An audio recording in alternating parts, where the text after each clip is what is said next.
C'est vrai en partie que le pasteur est formé pour aider dans certaines situations compliquées, c'est sûr. On nous enseigne un peu de counseling biblique. On nous enseigne à bien lire l'Écriture pour que nous puissions faire de bonnes applications dans la vie des frères et sœurs.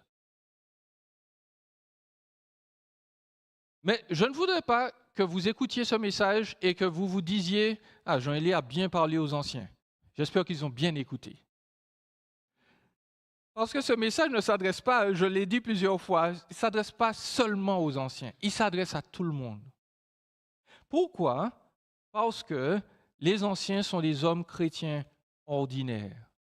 Et par ordinaire, j'entends que le descriptif moral des anciens n'est pas celui du super chrétien, mais de celui du chrétien, point. Ou de la chrétienne, point. Il n'y a aucune description ou aucune caractéristique de cette liste, frères et sœurs, qui ne vous concerne pas, sauf apte à l'enseignement. Le pasteur n'est pas supposé être un homme sobre pendant que tous les membres de la congrégation sont autorisés à être des ivrognes. On est bien d'accord? Quand l'Écriture nous dit « le pasteur doit être sobre », elle ne donne pas un droit à tous les autres chrétiens d'être pas sobres.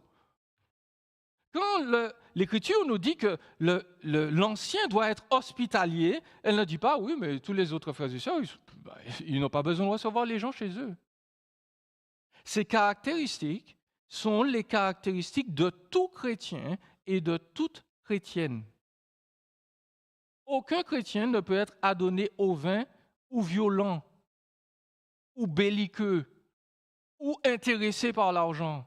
Nous devons tous être ce que décrit cette liste, à l'exception peut-être de aptes à enseigner.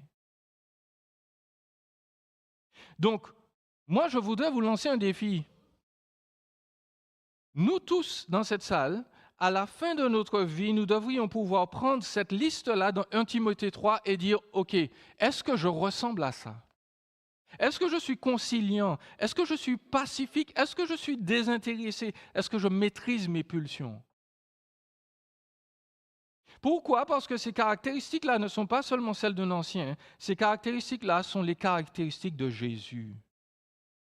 Jésus est doux et humble de cœur. Jésus ne s'est jamais laissé emporter. Lorsque Jésus a fait des fouets pour jeter les marchands dehors, il n'était pas là en train d'exploser de colère.